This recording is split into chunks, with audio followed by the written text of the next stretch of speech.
Magandang hapon po.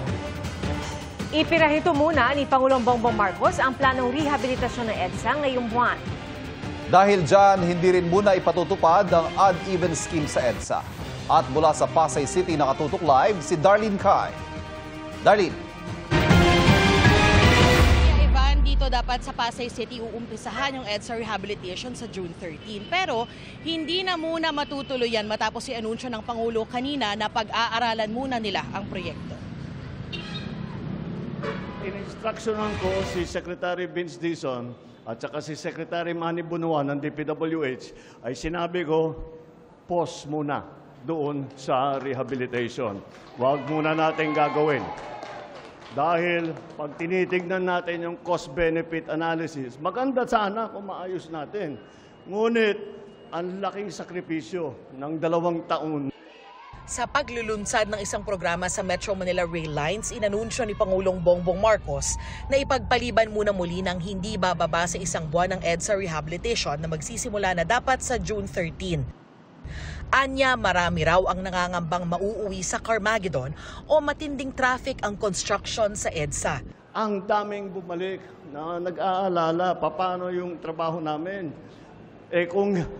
Kung ang pag-commute namin ay napakatagal na, madadagdagan pa ng 1 oras, 2 oras, wala na talaga, hindi na kami uuwi. Pag-aaralan daw muna ng pamahalaan kung kayang pabilisin ng rehabilitasyon na unang sinabi ng DPWH na posibleng tumagal ng 2 taon. Bigyan natin ang sarili natin ng 1 buwan. Pag-aralan natin itong mga bagong teknolohiya na nakikita natin. Pag-aralan natin, gumawa tayo ng magandang plano. Baka naman, imbis na 2 taon, magawa natin sa 6 na buwan, magawa natin sa 1 taon. Sabi ni Transportation Secretary Vince Dizon, hindi ibig sabihin na tuluyan ng kanselado ang proyekto.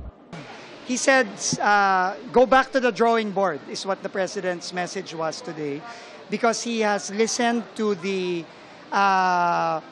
concerns of the residents of Metro Manila and he has also listened to experts who have informed him na merong mas epektibong paraan at may mga makabagong teknolohiya, sabi nga niya, na pwede nating gawin to ng mas mabilis.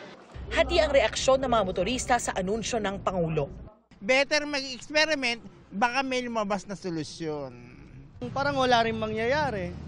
Nag-propose sila ng rehabilitation tapos may ad-even pa, which is mas maganda sana. Parang walang pagbabago sa Pilipinas. Dahil hindi na muna matutuloy ang EDSA rehabilitation, kanselado na rin ang pinaplanong odd-even scheme sa EDSA na bahagi dapat ng traffic management plan kapag nag-umpisa na ang construction. Patuloy namang ipatutupad ang kasalukuyang number coding scheme. Sinusubukan pa naming makuha ang reaksyon ng Department of Public Works and Highways o DPWH pero wala pa silang tugon. Ivan, higit 8 bilyong piso yung inalaang budget para dito sa EDSA rehabilitation. Babantayan natin sa susunod na buwan kung paano magbabago yung plano para matupad yung hinahangad na mas moderno at hindi binabahang EDSA. Yan ang latest mula rito sa Pasay City. Balik sa iyo, Ivan. Maraming salamat, Darlene Kai. Nagka-landslide at nagbagsakan ang mga bato sa isang highway sa Davao de Oro. Nangyari po yan kahapon sa boundary ng mga bayan ng New Bataan at Maragusan. Agad nagsagawa ng clearing operations ang mga otoridad para makadaan ang mga sasakyan. Nagka-landslide rin sa San Nicolas, Pangasinan kanina. Walang naitalang nasaktan sa magkahiwalay na landslide. At nakaranas naman ng ulan at malakas na hangin ang ilang bayan sa Nueva Ecija kahapon. Sa Metro Manila, may mga stranded na pasahero sa EDSA dahil sa lakas ng ulan kagabi. At may mga sumilong muna sa ilalim ng MRT. Ay po sa Pag-asa, hanging habagat ang patuloy na nagpapaulan ngayong araw sa Luzon, lalo na sa Ilocos Region, Batanes, Babuyan Islands, Zambales at Bataan. Localized thunderstorms naman ang nakakaapekto sa Visayas at Mindanao. Sa rainfall forecast ng Metro Weather, posible makaranas ng light to intense rains bukas sa Cagayan, Ilocos Norte, Benguet, Zambales, Bataan at Palawan. May tsansa ng light to heavy rains ang malaking bahagi ng Visayas at Mindanao. 2 linggo bago ang pasukan, tiniyak ng DTI na walang pagtaas ang presyo ng mga pagkain na karaniwang baon ng mga mag-aaral. Yan ang tinutukan ni Von Aquino. Ilang linggo bago ang pasukan, nag-ikot ang Department of Trade and Industry o DTI sa Divisoria, Maynila para tignan ang mga presyo ng school supplies. Ikinumpara nila ang presyo ng ibinebenta roong school supplies sa inilabas nilang price guide. Mas mura, 11 ang price guide ng DTI, 10 pesos dito. So okay din dito, makakatipid kayo. Nag-monitor din sila sa school supply store sa mall sa Maynila, kung saan nakapaskil din ang DTI price guide. 20 yung price guide, 20 pesos din siya. So okay din. Sa monitoring, parehong nakasunod sa price guide ang mga nagtitinda sa Divisoria at sa mall. Makakatulong siya kasi alam ko yung presyo. Kaya lang, syempre, pagka yung quality pa rin. Sabi ng DTI, binase nilang price guide sa konsultasyon sa manufacturers. Sakop nito ang 195 stock keeping units o SKU sa 12 product categories. Ayon sa DTI, 29 items dito ang bumaba ng piso hanggang 10 piso ang presyo, kumpara noong 2024 tulad ng notebook, pad paper at lapis. Siguro yung cost of production nila bumaba rin, tsaka yung mga raw materials. Ilan-ilan lang yung tumaas. Nagsisilbi rin nila itong babala sa mga magtatakamang abuso sa mga consumer. Dahil sa murang presyo ng mga school supplies dito sa Divisoria, hinihikayat ng DTI ang mga mamimili na bumili rito. Pero paalala nila, maging mapanuri sa kalidad ng mga bibilhing gamit. Inaasahan daw ng mga nagtitinda na sa huling linggo bago ang pasukan ang dagsa ng mga mamimili. Bundle tulad po nito, 10, 140 lang. Makakamura po. Pag namimili po kami, pag mataas po, nagkataas din po kami. Pero pag mababa pong bigay, binababaan din po namin. So yung sa supplier nyo rin nakadepende. Pagdating naman sa food products na karaniwang ginagamit sa baon ng mga estudyante, tiniyak ng DTI na walang pagtaas sa presyo. There's still no price increase for basic necessities and prime commodities. Tulad ng ano ba? The usual sardinas, cup noodles, ano pa ba? Mayonnaise, asukal, kape, yes, itlog, tinapay. Para sa GMA Integrated News, Von Aquino, nakatutok, 24 oras.